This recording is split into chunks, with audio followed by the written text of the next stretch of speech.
ចាហើយនេះផងដែរគឺជាអាហារពេលព្រឹកសម្រាប់នាងខ្ញុំហើយក៏អាចថាជាអាហារសរុបរួមថ្ងៃត្រង់សម្រាប់នាងខ្ញុំផងដែរគឺបានជាមួយនឹងបបរបាញ់កាញ់ម្ទេសចាដោយសារតែនាងខ្ញុំដាក់ម្ទេសច្រើនចា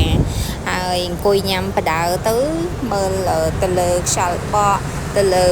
ស្លឹកស្វាយចាពណ៌បៃតងស្រស់ស្អាតមែនតើហើយស្វាយឆ្នាំនេះផងដែរគឺថាការច្រើនខ្លាំងមែនតើôngពូមីងចាល្អខ្លាំងមែនតើអញ្ចឹងទៅក៏បានឃើញក្តឹបស្វាយចេញមកក៏ច្រើនប្រងព្រាតងាយនឹងសង្ស័យថាខ្យល់បក់ដីហុយហើយôngពូមីងប៉ាឌីវ៉ាប្រមូលកៅអៅកូនយកទៅបោកឲ្យតិចច្រឡំថាពងគីងគក់អីទៅនៅក្នុងចានហ្នឹងôngពូមីងមិនមែនទេôngពូមីងចា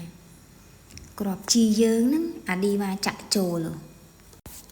ការដោះស្រាយបញ្ហាគឺវាមានច្រើនរបៀបច្រើនសន្តានប៉ុន្តែសម្រាប់ខ្ញុំវិញដោះស្រាយបញ្ហាតូចតាចស្មុគស្មាញ stress គឺខ្ញុំតែងតែសម្លឹងទៅលើស្លឹកឈើដែលមានខ្យល់បក់ព្រោះវាអាចជួយកាត់បន្ថយភាពតានតឹងបានច្រើនហើយអ្វីដែលសំខាន់ជាងនឹងទៅទៀតគឺវាជំនួយដល់ភ្នែករបស់យើងផងដែរដោយសារភ្នែករបស់យើងគឺត្រូវការសម្រាកត្រូវការពណ៌បៃតង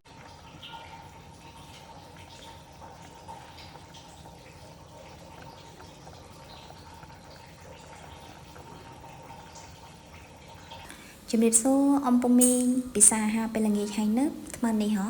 បើថានៅទេតោះអញ្ជើញពិសាជាមួយខ្ញុំតោះសូមអញ្ជើញមិនដែរអំពូមីងគ្រាន់តែលឺសំឡេងហើយមិនដែរតំណងទេចាគឺមានពងក្លុកជាមួយនឹងបន្លែតិចច្រឡំថាគ្រាប់អីចឹងទៅមែនទេណាអំពូមីងចាគឺគ្រាប់សណ្ដែកលេងនឹងឯង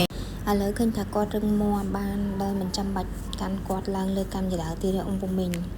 ហើយប្រកាន់ដៃក៏គាត់មិនសូវកាន់បានដែរគេប្រឡែងខ្លួនសម្បើមគេអំពូមីងឥឡូវហើយឥឡូវនឹងបិញញិចហ្នឹងដើរចូលក្នុងបន្ទប់ឡើងលើតុសរសេរទៀតអំពូមីងចានាងខ្ញុំយកគ្រាប់សណ្ដែកលេងអំបញ្ញមិញនេះយកវាមកឆុងដាក់ធ្វើជាតែសម្រាប់ញ៉ាំវាក៏ល្អសម្រាប់សុខភាពយើងផងដែរអំពូមីងមកពីធ្វើការវិញអត់មានអីញ៉ាំទេអំពូមីងហើយអញ្ចឹងសម្រន់ជាមួយនឹងតបាយសិនតោះអញ្ជើញពិសាជាមួយខ្ញុំអំពូមីងថ្ងៃចាំងនៅលើដបូលផ្ទះបើសិនជានៅស្រុកស្រែវិញគឺកំពុងតែញាប់ដៃញាប់ជើងជូនស្រូវយកមកផ្ទះឬមួយក៏កាវច្បើងដាក់ជូនយកមកផ្ទះ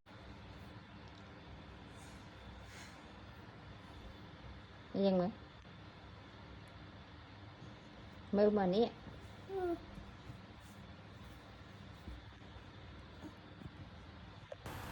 ខូចចលើមកលើចេះលៀនដាតចេញមកឯណែ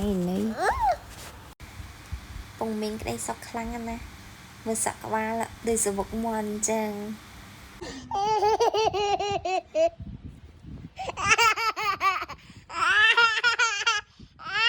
វិញគាត់ធំអញ្ចឹងទៅបដ ாய் ឲ្យគាត់ស្លៀកពាក់រៀបចំខ្លួនមុនទៅសាលាអញ្ចឹងទៅមិនសូវនឿយប៉ាម៉ាក់បន្តិចហ្នឹងអំពូមីងចាមើលមកពីដបងមកអូយតំណងណាស់ប្រុសស្អាតសភាពតែក៏មើលចុងក្រោយមើលចោះឌឺសម្បើម